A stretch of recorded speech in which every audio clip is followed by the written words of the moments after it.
Bonjour à tous et bienvenue pour un nouveau voyage avec Pascal Airlines. Et pour cette nouvelle année, je vous propose un extraordinaire voyage tour du monde. Pas un simple tour de l'équateur, mais un vrai voyage de 80 000 km à travers tous les continents. On va partir de Paris, puis de Londres et d'Irlande, la traversée de l'Atlantique Nord jusqu'à New York et Washington. Là, on partira vers le sud avec Mexico, Panama, Rio de Janeiro au Brésil, Buenos Aires en Argentine, puis Santiago du Chili. Ensuite, grande traversée du Pacifique Sud par l'île de Pâques, la Nouvelle-Zélande, puis Sydney en Australie. Remontée plein nord jusqu'à Tokyo au Japon, puis les deux Corées, Pékin en Chine, une grande diagonale à travers l'Himalaya pour arriver sur New Delhi en Inde, redescendre plein sud à travers l'océan Indien, l'île Maurice, l'île de la Réunion, jusqu'à Johannesburg et le Cap en Afrique du Sud. De là, remonter plein nord par l'Afrique jusqu'au Caire et pour finir Rome en Italie et retour à Paris. Et tout ça en une dizaine de minutes, plus rapide que Thomas Pesquet dans la station spatiale, alors attachez vos ceintures, c'est parti! Décollage de Paris-Charles de Gaulle et tout de suite virage à droite, voici la Seine que l'on trouve au niveau de Bercy, remontée de la Seine,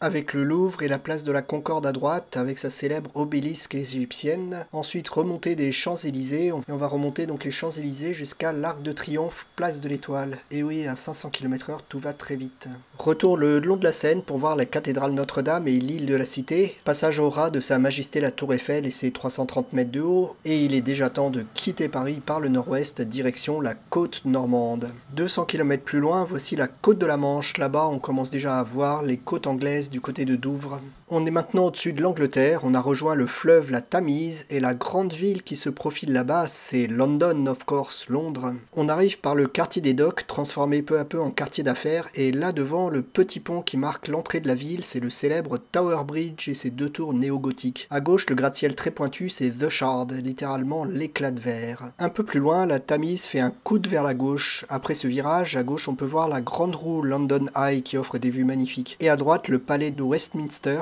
siège du Parlement britannique. La grande tour carrée abrite Big Ben, la plus célèbre des horloges. Et on quitte déjà le centre de Londres avec le quartier de Chelsea puis Hammersmith. Bye bye London, direction l'Atlantique que l'on aborde 700 km plus loin par la côte irlandaise ci-dessous, au niveau de Galway. À droite, le Connemara et ses lacs célèbres grâce à Michel Sardou bien sûr. Et c'est parti pour 5000 km d'océan Atlantique. Bon, dans la vraie vie, les avions ne volent pas aussi bas. D'abord parce qu'ils consommeraient comme des fous, mais aussi pour des raisons de sécurité, pour pouvoir planer assez loin en cas de panne moteur. Et ça y est, on arrive sur la côte américaine, un peu au nord de New York. Là-bas, au fond, on distingue la grande baie de Manhattan, Upper Bay. Si vous voulez en apprendre plus sur New York d'ailleurs, allez donc voir ma vidéo dédiée à la visite de cette ville incroyable. Virage au-dessus de la Statue de la Liberté, ici en bas sur son îlot, pour revenir à droite sur Manhattan et ses gratte-ciels dominés à gauche par le plus récent et le plus haut des gratte-ciels, Freedom Tower, qui remplace les tours jumelles détruites en 2001. Après une partie plus basse de New York, au fond, on voit déjà apparaître la deuxième série de gratte-ciels avec l'Empire State Building à gauche et le Chrysler Building à droite. Et déjà Central Park apparaît derrière. Allez, au revoir New York, on prend plein sud direction Washington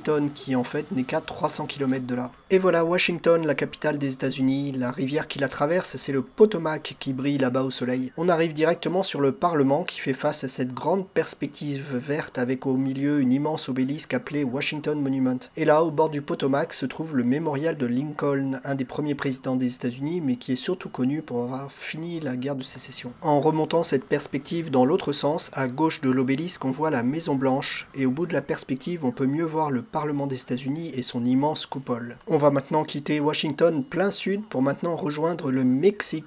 On traverse en passant les grandes plaines d'élevage du sud-est des États-Unis dans les états de Géorgie ou d'Alabama. Et pour rejoindre Mexico, il faut aussi traverser le golfe du Mexique qu'on a sous nos sièges actuellement. Et voici enfin la côte mexicaine, caramba! Et petit coup d'œil sur la carte en passant. Mexico se trouve sur un immense plateau à 2200 mètres d'altitude, entouré par des montagnes au nord, ouest et sud. Il y a 500 ans, c'était une ville aztèque construite sur le bord d'un grand lac, le lac Texcoco. Ce lac a petit à petit été asséché au fur et à mesure que la ville s'agrandissait. Aujourd'hui, Mexico, c'est cette immense agglomération de 9,2 millions d'habitants. Devant l'avion, cette longue avenue, c'est l'Avenida Paseo de la Reforma, littéralement la promenade de la Réforme, longue au total de 15 km. Au bout se trouve le parc de Chapultepec avec des musées, un zoo et divers monuments à la gloire du Mexique. Mais il va déjà être temps de repartir vers notre prochaine destination plein sud, le Brésil. En chemin, de 1500 km au sud de Mexico, on passe au-dessus du du canal de Panama qui relie l'océan Atlantique à gauche et l'océan Pacifique à droite. La ville qu'on voit à droite, au loin, c'est justement Panama, la capitale de la République de Panama. Le canal lui-même a été terminé en 1914. On traverse maintenant la forêt amazonienne au nord du Brésil, donc des centaines et des centaines de kilomètres avec des arbres et encore des arbres. Ça y est, une dernière chaîne de montagnes et au fond, sur la côte de l'océan Atlantique, voici Rio de Janeiro, la ville la plus connue du Brésil. Par contre, ce n'est pas la capitale qui est Brasilia, ni la plus peuplée qui est Sao Paulo, mais c'est la ville la plus connue à cause de son carnaval, de ses plages mythiques et de sa gigantesque statue de Christ bras écartés. On arrive ici par le nord et la grande baie de Guanabara. L'océan Atlantique est là-bas après l'embouchure de cette grande baie. La ville de Rio est plutôt à droite de nous, au pied de la petite chaîne de montagnes du fond. La ville déborde aussi de l'autre côté de cette petite chaîne, entre montagne et océan, et c'est justement là qu'on va. Regardez, sur une pointe de cette chaîne, on voit maintenant le Christ Rédempteur, cette grande statue bras écartés très bien représentée sur le simulateur. Allez, un nouveau passage pour mieux la voir, et au passage, remarquez que ce Christ tourne le dos à la mer pour être tourné vers la ville elle-même. Allez, pas le temps d'aller au carnaval, on quitte Rio pour continuer vers le sud et vers l'Argentine. On va faire 2000 km vers le sud-est à travers la campagne brésilienne puis argentine. On arrive par le nord et là-bas au loin on revoit la côte de l'océan Atlantique qui apparaît. Buenos Aires, la capitale de l'Argentine, n'est pas directement sur la côte, mais dans une échancrure assez profonde, l'estuaire du Rio de la Plata. Buenos Aires a été créé par des colons espagnols au XVIe siècle et a mis beaucoup de temps à se développer à cause de sa position très au sud et très éloignée des routes commerciales habituelles. Les Anglais ont plusieurs fois essayé d'envahir la ville au XVIIe et XIXe, mais sans vraiment réussir. Aujourd'hui, cette ville compte environ 3 millions d'habitants. Que dire de plus, sinon que l'Argentine aurait dû nous laisser gagner la Coupe du Monde cette année. Mais bon, le soir tombe, on a juste le temps de rejoindre le Chili pour se poser et faire un petit ravitaillement. Et pour rejoindre le Chili, il y a juste un petit détail, c'est qu'il faut traverser les hautes montagnes de la terrible cordillère des Andes, qui ont posé tant de problèmes aux héros de l'aéropostale. Il faut dire que c'est une chaîne qui fait quand même 9000 km de long et culmine à près de 7000 mètres. Heureusement, avec les avions modernes, ce n'est plus vraiment un souci et hop, on passe au-dessus et comme ça on peut rejoindre tranquillement le Chili. Voici Santiago du Chili, une ville de 7 millions d'habitants au milieu des montagnes. Ceci dit, la ville elle-même est relativement basse avec 500 mètres d'altitude moyenne. Ce sont plutôt toutes les montagnes autour qui elles sont hautes. Cette ville de Santiago du Chili a été fondée par les colons, les fameux conquistadors au XVIe siècle. Et la ville est traversée par la rivière Mapocho. Mine de rien, on vient de faire plus de 20 000 km depuis le départ, donc on va faire un petit ravitaillement à l'aéroport international Arturo Merino Benítez. Ça y est, un plein et une bonne nuit à Santiago du Chili, on redécolle et on repart direction plein ouest pour une grande étape à travers le Pacifique. Voici la côte chilienne, on quitte ici le continent sud-américain pour plus de 4000 km d'océan, en passant un petit coup d'œil sur la carte pour voir un peu ce qu'on a fait jusqu'à maintenant. 4000 km après la côte chilienne, on tombe sur un petit confetti au milieu de nulle part, la célèbre île de Pâques. Elle est surtout connue pour ses étonnantes statues monumentales, les Moai. L'île voisine, la plus proche, est à plus de 2000 km, mais comment des humains ont pu trouver cette île et l'habiter? Apparemment, ce seraient des marins polynésiens sur des grandes pirogues à balancier qui savaient parcourir des distances énormes et qui auraient colonisé l'île quelques siècles avant que les explorateurs occidentaux n'arrivent. Mais ça reste une histoire assez incroyable. On a laissé derrière nous l'île de Pâques et on continue en plein ouest sur à peine plus de 7000 km. Voici maintenant la Nouvelle-Zélande, connue pour ses paysages magnifiques et cinématographiques puisque la trilogie du Seigneur des Anneaux a été tournée dans ce pays. Beaucoup de pubs de voitures sont aussi tournées là-bas, paraît-il. Vu d'avion, ces montagnes sont vraiment belles et le bleu de ce lac est si magnifique qu'on se croirait presque dans une image de synthèse. Mais on ne fait que passer, on quitte la Nouvelle-Zélande sous le ciel gris, direction maintenant l'Australie. On arrive ici sur la côte australienne à Sydney, la plus grande ville de ce pays continent. La ville est sur le bord de Port Jackson, cette baie découpée qu'on voit juste à gauche de l'avion. En arrivant, le bâtiment le plus connu et iconique de cette ville, c'est bien sûr l'Opéra de Sydney. Un grand bâtiment en forme de coquillage dessiné par un architecte danois qu'on voit ici à gauche. Juste derrière, on voit le centre d'affaires et ses gratte-ciel, Sydney abritant les sièges sociaux de plus de 90 banques et des établissements de plus de 500 multinationales. Le rayonnement économique de Sydney s'étend à toute la région Asie-Pacifique. Allez, on quitte Sydney, on continue, mais cette fois cap plein nord, direction le Japon, un petit saut d'à peine 7000 km. Voici le Japon qu'on aborde cette fois par le sud. Tokyo est au fond d'une grande baie, juste après cette péninsule qu'on voit sous l'avion. Cette baie est appelée baie de Tokyo tout simplement. Sur l'horizon, au-dessus de l'avion, on voit une montagne blanche triangulaire, c'est le célèbre mont Fuji. On va maintenant s'enfoncer dans la baie jusqu'à Tokyo. Juste après le port, à gauche, on voit devant nous l'aéroport international de Tokyo Haneda. La ville est au fond, juste derrière. On survole encore des installations portuaires et le pont métallique Tokyo Gate Bridge à droite en bleu, et voici le centre-ville et ses innombrables gratte-ciel. Tokyo, c'est une ville immense, plus de 43 millions d'habitants dans l'agglomération. Virage à gauche autour d'un grand parc qui accueille le palais impérial, puisque le Japon a encore un empereur et une impératrice en activité, et il va déjà être l'heure de quitter Tokyo et son immense aire urbaine, direction l'ouest pour rejoindre une autre ambiance, la Corée du Nord. En effet, les deux pays ne sont qu'à 1000 km l'un de l'autre, d'où l'inquiétude du Japon à chaque fois que la Corée du Nord fait mumuse avec ses missiles. On arrive ici par l'est de la capitale du Nord, Pyongyang, baignée par le fleuve Taedong. On passe au-dessus du stade du 1er mai, le plus grand stade du monde d'après la Corée du Nord avec 150 000 places. Devant nous, le centre-ville et ses monuments que vous pouvez découvrir dans ma vidéo dédiée à la Corée du Nord, la place Kim Il-sung à droite, la tour du Juche à gauche, l'immense et jamais terminé hôtel Ruigyong, et derrière nous les grandes statues de Mansudae.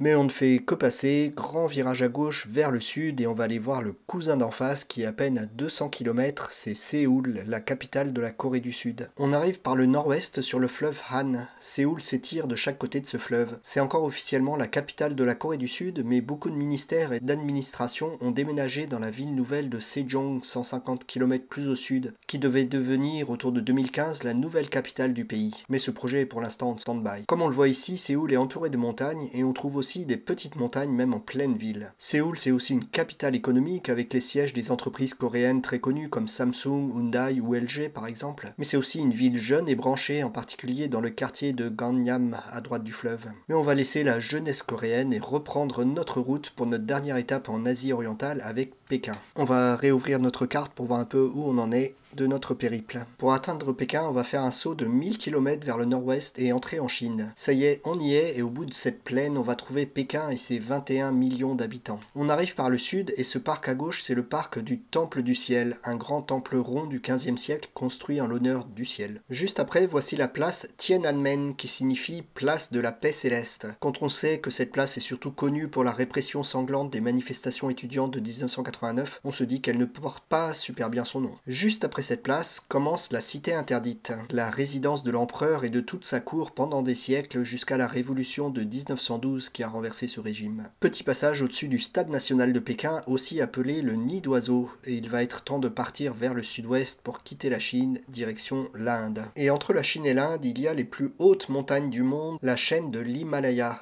Trop facile avec notre avion. Là-bas, pile devant, le sommet qui dépasse, c'est bien sûr l'Everest et ses 8848 mètres d'altitude. Et dire que à partir du sol, il faut des mois de préparation, des semaines d'approche pour espérer y monter à pied si on y arrive. Ça y est, on a fait 4000 km depuis Pékin et voici New Delhi, la capitale de l'Inde. Ici aussi, petite pub, vous pouvez aller voir ma vidéo sur l'Inde pour voir plus de détails sur cette ville. Le fleuve qui traverse New Delhi, c'est le Yamuna. Petit passage au-dessus du temple du Lotus, une construction moderne dédiée au dieu 1, à l'unité de la religion et de l'humanité. L'aire urbaine de New Delhi, c'est 28 millions d'habitants, ce qui en fait la deuxième ville du pays après Bombay, qui est maintenant appelée Mumbai. Virage à gauche, on va maintenant partir plein sud, traverser l'Inde puis l'océan Indien, et 5800 km plus bas, on tombe sur un autre confetti au milieu de l'océan, c'est l'île Maurice. C'est une île volcanique, mais à l'inverse de la Réunion, elle est ancienne, 10 millions d'années, et du coup beaucoup moins abrupte.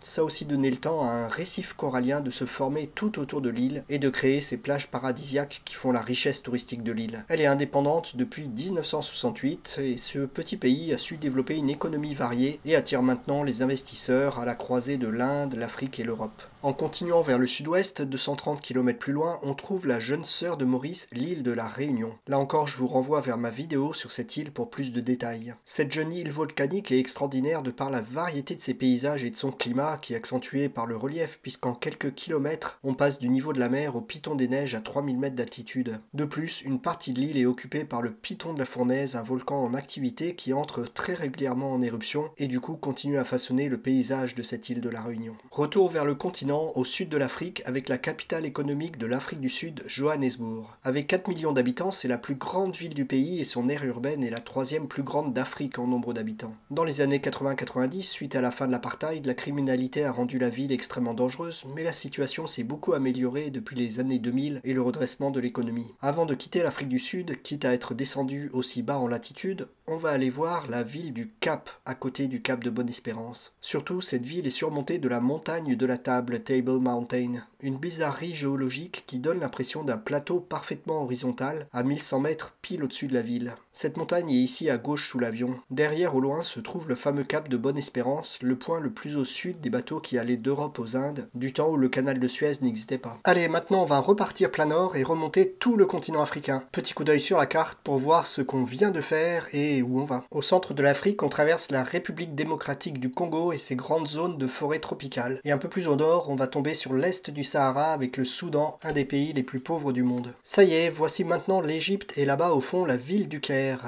Et si vous avez vu ma vidéo sur l'Égypte et le Nil, sur le plateau en bordure du Caire, on trouve les très fameuses pyramides de Khéops, Képhren et Mykérinos, gardées par le Sphinx qui a perdu son nez. Juste derrière, donc la ville du Caire, c'est la capitale de l'Égypte et ses 10 millions d'habitants. Cette ville est dans la partie fertile du cours du Nil, c'est-à-dire au-dessous des zones sableuses et désertiques sur les plateaux de chaque côté. J'ai laissé la météo réelle du jour et ce qu'on voit c'est que la visibilité n'est pas géniale entre poussière de sable et pollution. Et ici on voit le Nil se séparer en plusieurs bras, formant des îles en plein centre du Caire. Allez, on va continuer vers le nord et quitter l'Égypte par Alexandrie qu'on voit devant nous, la ville fondée par Alexandre le Grand en 331 avant Jésus-Christ. Après avoir traversé la Méditerranée et en allant pas mal vers l'ouest, voici la côte italienne près de Rome. En effet, Rome n'est pas complètement sur le bord de la mer mais à 25 km à l'intérieur des terres. Voici donc la ville éternelle Rome le long de son fleuve, le Tibre. On arrive par l'ouest et voici le Cirque Maxime à gauche de forme rectangulaire, puis le célèbre Colisée qui pouvait accueillir 50 000 spectateurs et à sa gauche le Forum romain. Puis virage à gauche pour voir le monument à Victor Emmanuel II, ce grand bâtiment blanc sur sa colline. Puis passage au-dessus du château Saint-Ange, ce château tout rond. Et devant nous, le Vatican et Saint-Pierre de Rome. La basilique construite à l'endroit où Saint-Pierre a été tué par les Romains il y a près de 2000 ans. Un petit bonjour au pape François en passant. Allez, maintenant direction la maison. Un dernier obstacle naturel entre l'Italie et la France sont les Alpes. Alors oui, on n'est quand même pas au même niveau que l'Himalaya, mais là devant nous, ce qu'on a, c'est quand même le Mont Blanc et c'est 4700 mètres. Ça y est. Enfin, après 78 000 km, on a retrouvé la région parisienne avec ici le château de Versailles derrière le grand canal qu'on voit là. Bon, finalement, ce tour du monde aura pris un peu plus de 10 minutes, mais avec plein de pays traversés. Le temps de retourner à Charles de Gaulle, je vous souhaite une très bonne année pleine de vrais voyages et de vraies rencontres. Et encore merci pour votre fidélité, cette année sera aussi bien sûr l'occasion de nouveaux voyages virtuels avec Pascal Airlines, la seule compagnie qui vous fait faire un tour du monde en 17 minutes chrono. À bientôt sur nos lignes.